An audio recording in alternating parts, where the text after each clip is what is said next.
My name is Patrick Corrigan. I prefer Pat. You're at the Illinois Institute of Technology, where I'm a distinguished professor of psychology, and I'm the principal investigator of Chicago Health Disparities Center, of which much of this work comes out. What we've known that's come to the fore over the last 10 to 20 years is people with serious mental illness will get sick and die 15 to 20 years younger than everybody else. And if you have color, that formula is even worse. So about 10 years ago, we really wanted to tackle that issue, and especially in the arena of people of color. We're in Chicago. Actually, we're in the South Side, which is a very African-American neighborhood. I'm a huge believer in ethnic health disparities. I'm the wrong color.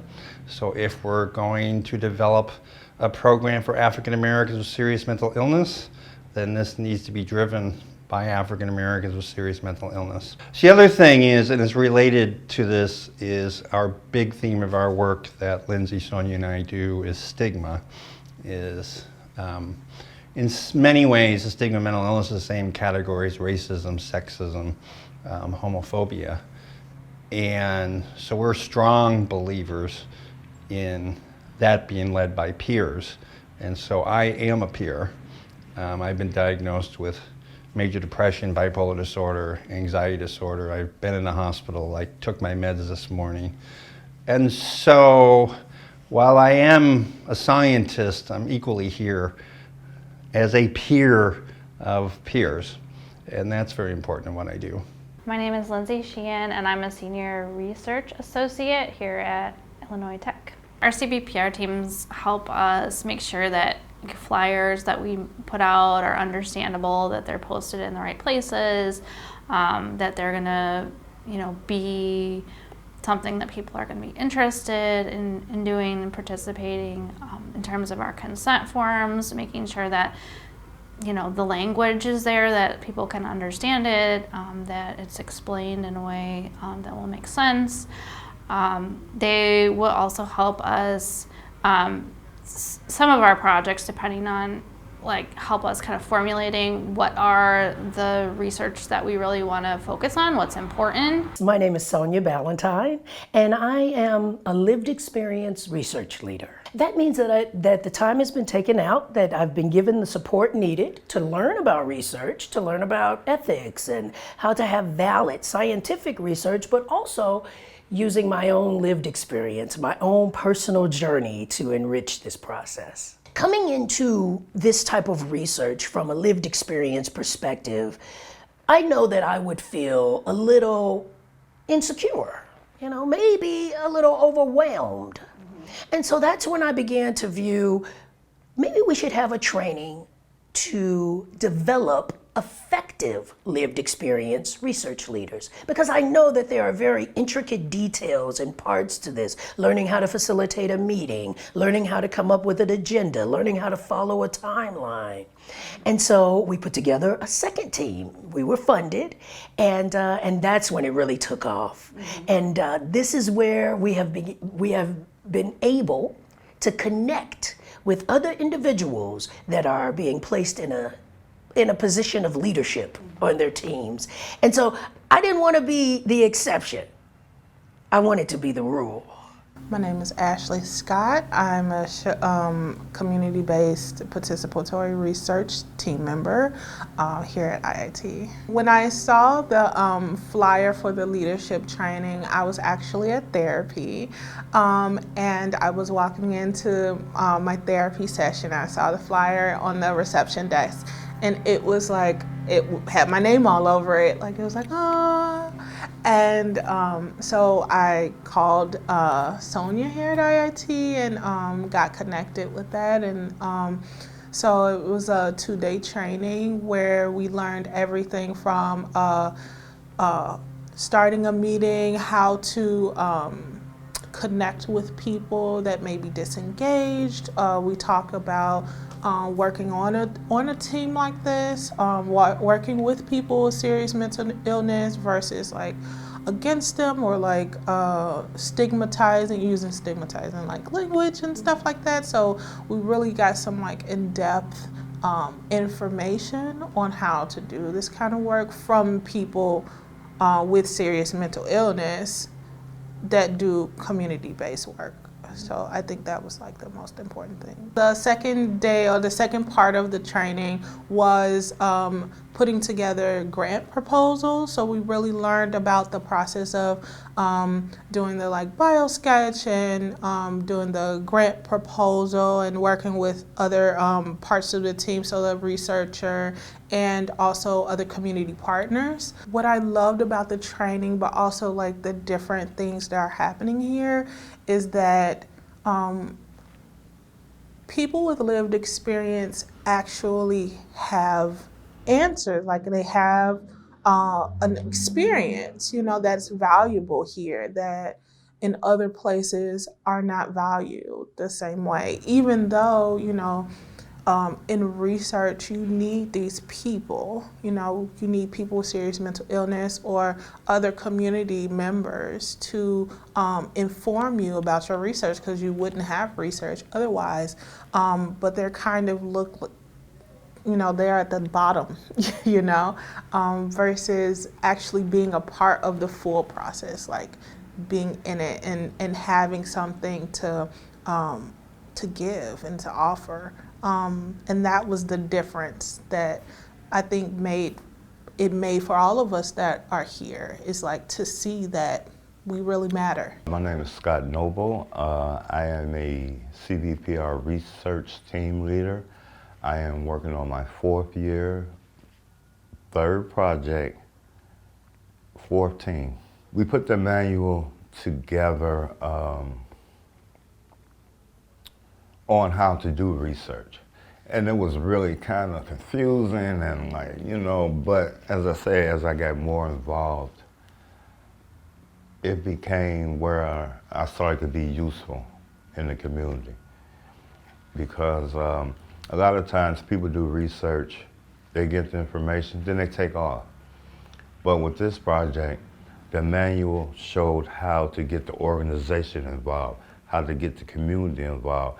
And once the community and the organization is involved, they can handle their clients better, and that helps the community. Other than getting all this data, thank you, and taking off. Definitely working on this project has helped me a whole lot. It's helped me with my confidence. It's made me face some things I didn't want to face, you know, but it's helping build a little bit character, or bringing out not the worst in me, but the best.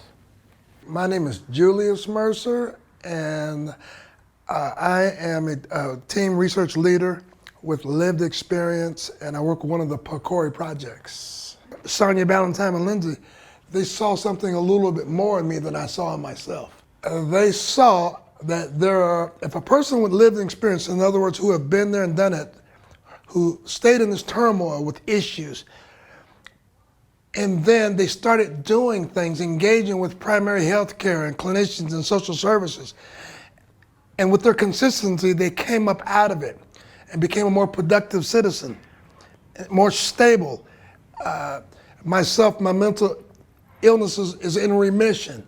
Substance abuse, haven't used, connected with that.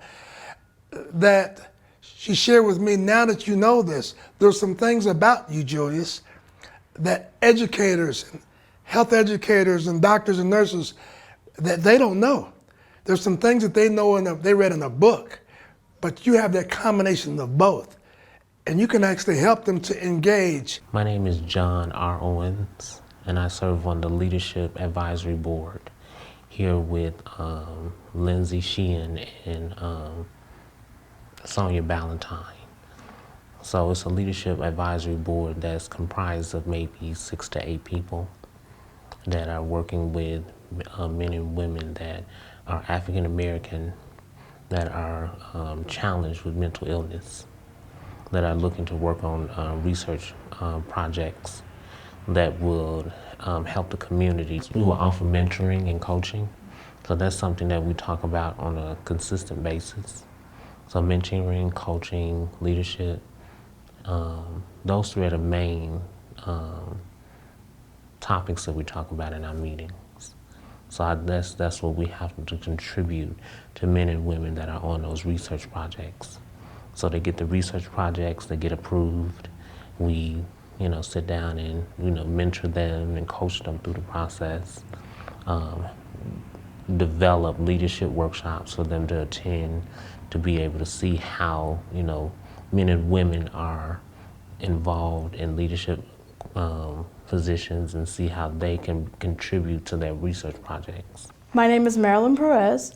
My role in the project was mainly I was a consumer team researcher. Amongst the team, we were researchers. The peer navigators were the people who we interviewed, and we went through the screening process. They called IIT. They were like, oh, we're interested in becoming a peer navigator. How does this work? So we went through this whole process. They were eligible, and so then we helped them get a job as a peer navigator by us creating a booklet that trained them to become peer navigators.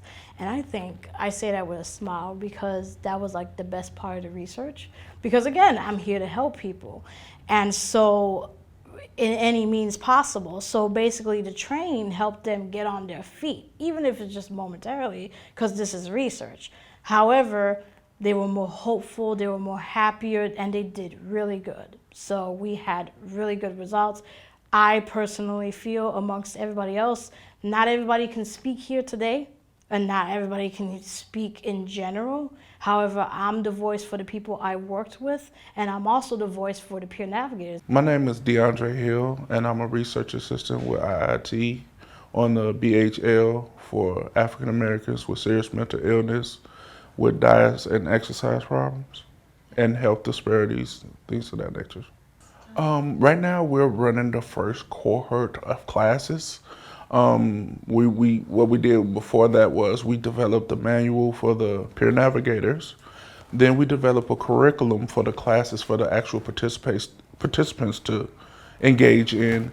And I think we're doing the first cohort of having the classes, some with peer navigator, some just get the classes, and then others get what's called treatment as usual, just the regular primary care doctor advice. And then we're trying to see which one is more effective. Hopefully the cohort with the peer navigator will be the most successful, and then we can integrate that more into more health service providers. For me, I didn't have to know much. I hadn't been in a professional environment in a number of years. Mostly it was just having a passion to be open-minded to learn more than what you already knew, to be open-minded to other sources of information for me. It was that. Being able to have a discussion about something I knew little about and being comfortable to say, this is my strengths, this is my weaknesses, this is what I know. But by having lived experience, I don't always be able to articulate it in a way that would help. So being able to be open and getting that information on how to do it made it easier for me to transition from a consumer to what we call a prosumer. This is something that's going to move very far into the future. This is something that we're going to put a stamp on, and we're going to continue to support individuals. We're going to continue to encourage people, everyday people, to be involved in the research that will improve their quality of life. That's what this is about. It's about making connections with individuals, and I find it to be one of the highlights of my life.